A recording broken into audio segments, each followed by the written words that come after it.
15 अगस्त 1947 ऐसा दिन जब भारत को आज़ादी मिली थी।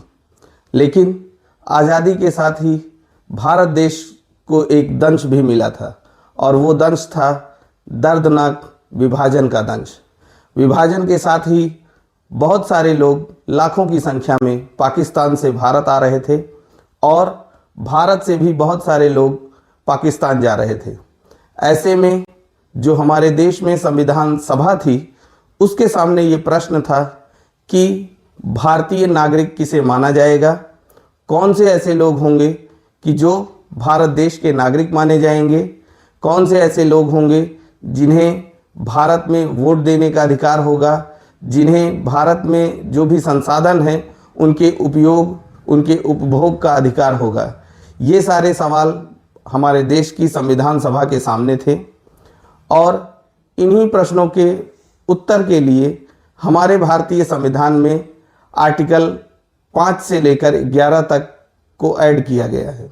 लेकिन यहाँ पर एक बात और है कि हमारे संविधान में यह नहीं बताया गया है कि 2026 में या वर्तमान समय में किसी भी व्यक्ति को भारत देश की नागरिकता कैसे मिलेगी, बल्कि यहाँ पर यह बताया गया है कि जब हमारे देश में संविधान लागू होगा उस समय किन लोगों को भारत देश का नागरिक माना जाएगा और कौन से ऐसे लोग होंगे जो भारत देश के नागरिक कहलाएंगे। इन्हीं सब बातों को जानने के लिए चलिए अब हम विस्तार से चर्चा करते हैं।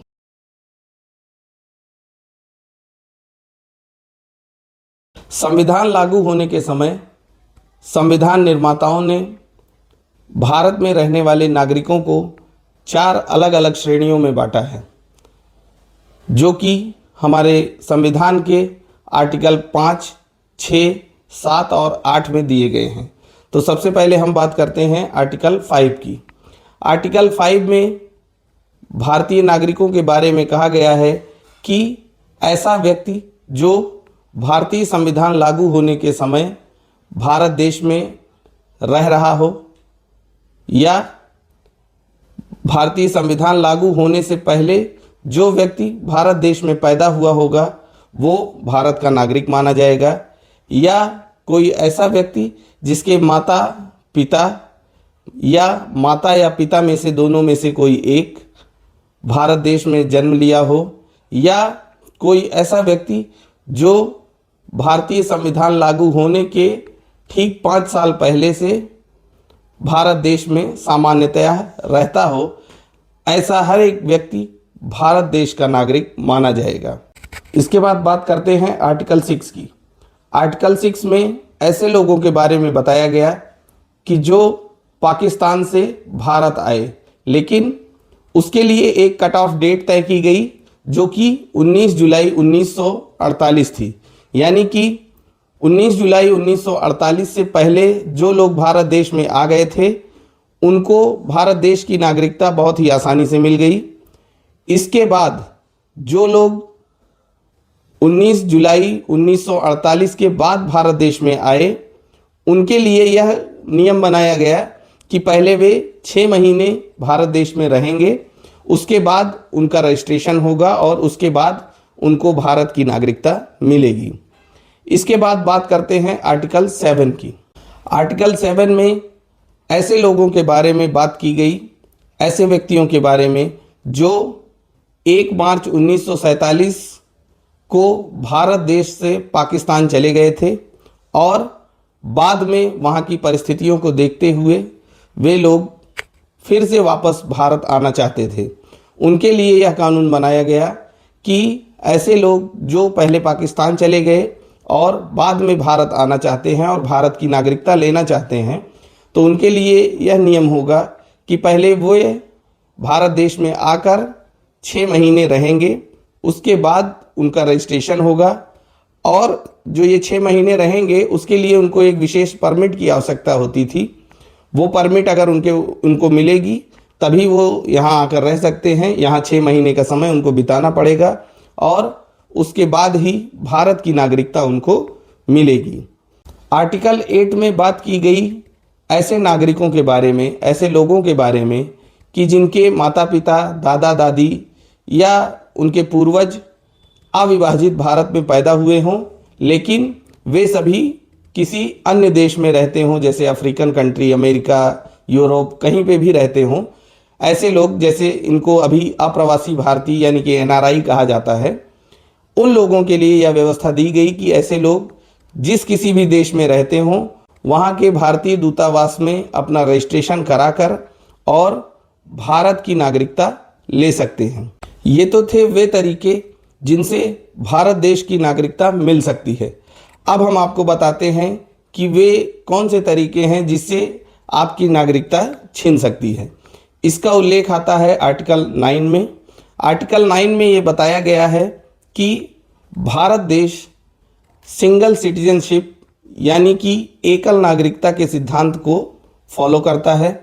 एकल नागरिकता का सिद्धांत में यह है कि कोई भी व्यक्ति अगर भारत देश की नागरिकता लिए हुए है तो वो स्वेच्छा से किसी अन्य देश की नागरिकता नहीं ले सकता है, और यदि कोई व्यक्ति स्वेच्छा से किसी अन्य देश की नागरिकता को स्वीकार करता है तो उस व्यक्ति की जो भारतीय नागरिकता है वो स्वतः ही समाप्त हो जाएंगी। इसके बाद बात करते हैं आर्टिकल 10 की। आर्टिकल 10 भारतीय नागरिकों के नागरिकता को सुरक्षा प्रदान करता है। आर्टिकल 10 में यह बताया गया है कि भारतीय नागरिक जिनके पास भारत की नागरिकता है, कोई भी व्यक्ति, कोई भी राजनीतिक पार्टी या कोई भी व्यक्ति इस देश में रहने वाला किसी दुश्मनी के चलते आपकी नागरिकता को किसी भी प्रकार से समाप्त नहीं कर सकता है, जब तक कि संसद द्वारा बनाए गए किसी कानून द्वारा आपकी नागरिकता रद्द न की जाए। इसके बाद बात करते हैं आर्टिकल 11 की। आर्टिकल 11 में संसद को यह शक्ति दी गई कि वो नागरिकता संबंधी कानून बना सके।